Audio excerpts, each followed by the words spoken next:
It's great to be here. This is a really interesting conference. I've noticed there's a big thread around the impact to humanity and the people living in our cities, which is critical when we're having these conversations. I think sometimes our technology community can have, sometimes we can think about the technology before the people, and I'm glad we're kind of reversing that. So we're going to talk a little bit about some of the things that are changing, what's working, and some of the opportunities that are out there to accelerate the growth of smart cities and the impact of smart cities. So I guess I'll start with the past and where we've come from. The city of Atlanta was founded in 1847. If you were to tell someone in 1847 that we were going to solve so many of our grand challenges of the time, everything from literacy to spreading democracy, solving a lot of diseases that are out there, that a common mold would actually solve a lot of the diseases that people were suffering from in the day, they would think you were, at best, a Pollyanna optimist, and at worst, crazy. But we've really come a long way, and we've solved a lot of these problems. But we still have a long way to go. We have a lot of economic impacts that'll come from climate change. We also have still increasing greenhouse gas emissions. We're in one of the largest extinction events that the planet has ever seen. And most of this is caused by our own success. We're seeing the growth and densification of cities, which is a great thing in some ways, but also the inequities this sometimes creates is a real challenge for the people who live in our cities. So as the cost of living increases and wages stay nearly flat, that's a challenge for a lot of people. And so what we need to do to solve these things are wide and varied. And you know, I'll pause for a second and just talk about how awesome this panel was yesterday with Andrew Young, with Bernice King, and Mayor Bottoms. It was so inspiring to be in the same room as these people who were connected to one of the most meaningful social events of our time. And one of the messages that they put across over and over again is that we've been here before, we've done this before, and this is the challenge of our generation, is to create these smarter, sustainable, safe cities where we all want to live and where our businesses thrive and our economies thrive and our people thrive. And cities are where we do this. Cities are where we tackle these challenges. Cities are where our emissions come from, it's where we consume the most energy, and it's where most of our GDP comes from. And as our cities grow, they actually become more sustainable. So it's more efficient as they get larger. This is also true of mice to elephants. Organisms become more efficient as they grow larger because of the flows of nutrients and the networks there. One way to think about this is to go back to Psychology 101. I'm sure everybody remembers the hierarchy of needs for psychology. When we think about this in terms of cities, we can think about how we are helping people to feel safe, feel a sense of community, sense of achievement, and to reach their self-actualization, as Maslow called it. But in a city, this isn't really a pyramid, this is more of an organism, and all of these areas are actually interdependent. So imagine an organism where your liver was in competition with your lungs to survive. Your brain was in competition with your heart, which sometimes it is, let's say. But really, to have a truly thriving organism, all of those organs need to be thriving. The same is true in a city. If you don't have a thriving economy, you're probably going to have more crime. If you have a lot of crime, you're probably not going to get businesses coming into your city. And education, community, all these things are very important. So we break this organism down into these different departments, and often that leads to silos and areas where we're not actually cooperating very much. And one of our big opportunities is to break down those silos. But it's a challenge, right? These probably look very familiar to anyone who's involved in smart cities. Getting budget to actually do these programs is a huge challenge. Getting these departments to work together is a big challenge as well. And then doing these public-private partnerships between government and multiple corporations or startups is a big challenge as well. So enough about challenges, right? We didn't get to where we are because Martin Luther King had a nightmare. We got here because he had a dream. And we got here because he painted a picture and a vision that we could work towards and that we could create. And so these are some examples that can give us a vision of what's working in the world and how we can accomplish that. Andhra Pradesh is a state of nearly 50 million people in India. What they've done is created a real-time governance program where they've integrated the data from over 30 different government departments, providing a wide range of services to their population. And what does that look like? So if you think about real time, they've got all of their emergency response assets that they can track and they can coordinate for better emergency response, and they've improved their response times. They can monitor their infrastructure and their water and their resource use, and they can manage that better. That includes agriculture, the soil moisture, the pollution in the air, all of these things. Public safety can be looked at from a data-driven perspective, and this chief minister sits down with the heads of these different departments and looks at the data every month and says, okay, where are the gaps? How are we improving? What have you done this month? What have you done this quarter? And they take a data-driven approach to it. So when you look at some of the agricultural elements, for example, the state looks at what's being grown in these different regions and helps the farmers to figure out what they should grow at the time in order to improve their economic return and make sure they're not having a glut of one thing and a shortage of another. They can break this down into the different types of crops. This has the opportunity to increase their productivity. They're also looking at how they distribute these resources to the population. They have a lot of economic programs where they're providing food cards and rice rations to people and making sure this actually gets to the people instead of falling off the truck along the way. This is true of crime and emergency response as well. They're looking at this from a data-driven perspective. And really, it's all about the people. This is a woman that we interviewed out there, and she was at a ration shop with her daughter, and she said, I used to wait for hours and hours at this shop. Think of the DMV, right? But now with this new system where she can come in and she can use her ID and just collect these things real quickly, she's there for a few minutes and she can get on with her life to go and do other work and spend time with her family and the things that actually create more value in our cities, not standing in line. That's a state of 50 million people, but it doesn't have to be. This is Moreno Valley, California, which is just over 200,000 people. What they did was they started with a public safety system so that they can make their parks and their streets safer.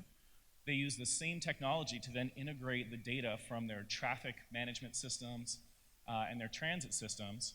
And then the emergency services department also used the same system to build on top of what was already there, not to rip and replace, not to redevelop everything, to synchronize those lights so these emergency services could get through when there's an accident or there's an incident. So instead of reinventing the wheel for each one of these departments, they started with solving crime, moved on to transportation, and moved on to emergency services. And this is something we're seeing across the board. This is another major metro area in the US that started with the transit system, making sure that was safe, adding in emergency services, adding on the police, and these different departments see different layers of data. So they can manage their own area. This is also true of colleges. So we work with a lot of campuses that are using these data-driven approaches. Curtin University is gathering all kinds of data about the flows of students, about the optimization of their buildings, so they can better use the infrastructure that they have on their campus. They're also exposing some of this data to the students so that they can do analytics-driven projects so that when they get out into the work world, they'll be better prepared for the jobs that are out there. They're not just learning from books, they're learning with the data that they'll be using at work. This is another college we worked with where we provided predictive analytics so that they could predict within 10 days if a student was likely to fail. They could then target tutoring resources and other resources towards these students to help them be successful, and they increase their success rates of the students, so very important for the overall city. Airports are another place that are basically a small city. We're working with airports all over the world that are doing everything from curbside management, just like cities, to managing the flow of people, to working with the retailers in their terminals to help them do better business. And what we've realized through that data is that on average, every extra 10 minutes someone spends in a security line, they spend 30% less money once they get to the terminal, to those retailers. So that's a big revenue impact of having people standing in those security lines. So they can optimize staffing with that and make sure that people are flowing through and having a good experience when they're in those airports. Transportation is another big piece of this, and data is enabling these new business models. This is an example in the UK where we provided trains as a service. So that means Hitachi has gone in and built these trains, these hybrid electric high-speed rail trains in the UK, created a lot of local jobs, and provides this to the cities as a service. Now, the only reason that we can do this, and the other reason this is somewhat new, is because we're collecting millions of data points a second, and that helps us to better manage our own system. So we're really, drinking our own champagne. I don't think anybody eats dog food, so I hate using that phrase. But this is another example. So it spans the gamut from agriculture to public safety to transportation all over the place. So what are some of these new opportunities that we have to accelerate these smart cities? Well, we see video as actually one of the most underutilized sources of data that's out there today. It's already ubiquitous throughout these airports, throughout a lot of cities and transit infrastructure. And what we can do, thanks to computer vision, machine learning, is transform this data into a wealth of different insights around operations, safety alerts, and the experience that people are having in these spaces. All of that can be fed into analytics platforms that help you to slice and dice the data and understand what you need to do to improve the experience of people and improve your operations. Now, one of the questions that always comes up when we're talking video is privacy. But that doesn't have to be a problem. There are technology solutions, and companies should be developing solutions to this challenge, and it's actually a big opportunity. What you're seeing here on the top is privacy-protected video. So this either pixelates or color masks the people that are in that footage, and then the system will track the behavior of anyone who's using the original footage for an investigation if there's a crime, and knows who is using that system, so it's auditable for things like GDPR. Now, LiDAR below is another area that's exploding in use cases. We're seeing this in hospitals and schools and other areas where we don't want to be collecting any personally identifiable information, but we want to get a lot of insights. So this is another opportunity to gain a lot of data, gain a lot of insight without compromising the privacy of the people who are there.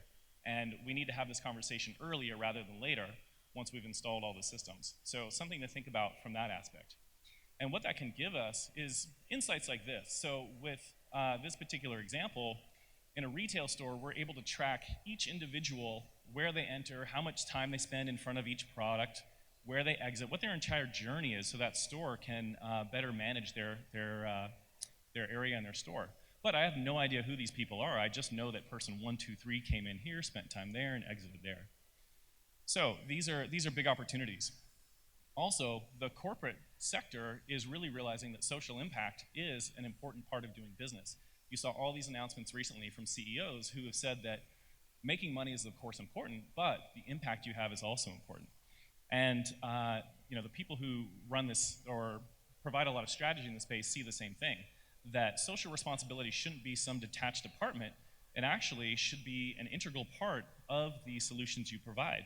And that not only makes sense from a marketing standpoint and a recruiting standpoint, you actually are getting a higher shareholder return and a higher social impact when you integrate social impact into your business. So the more businesses that recognize this, they get higher margins, they have higher valuations, they're better at recruiting, and of course they have a lot of good marketing for a lot of these millennials who don't want to work for companies unless they have a social mission. And also, there's a lot of money to be made for these companies, as everyone in this room knows. And this is not something that's going to be tackled by one company. This is a massive, global, cooperative opportunity for all of these companies to work together and figure out what their role is in building these smart cities, because these are big challenges, and with big challenges come big opportunities. And so that's how we see this. Federal funding is, of course, a source of this, and I just wanted to kind of end on this because we haven't talked about the funding yet. There are innovative business models to create revenue streams, and we need to think about that, but also to get this started and start with things like safety, billions of dollars in federal funding are left on the table every year. And so companies like Hitachi have ways to help you get that, getting free assessments, those types of things. If you're interested in this or anything else that we talked about here today, come talk to me afterwards, or we have a booth 103, and we can tell you more about what we're seeing in smart cities, what's working, and some of the new opportunities you might have. So I'm going to end there. Thank you so much, and I appreciate it. Let's build this together.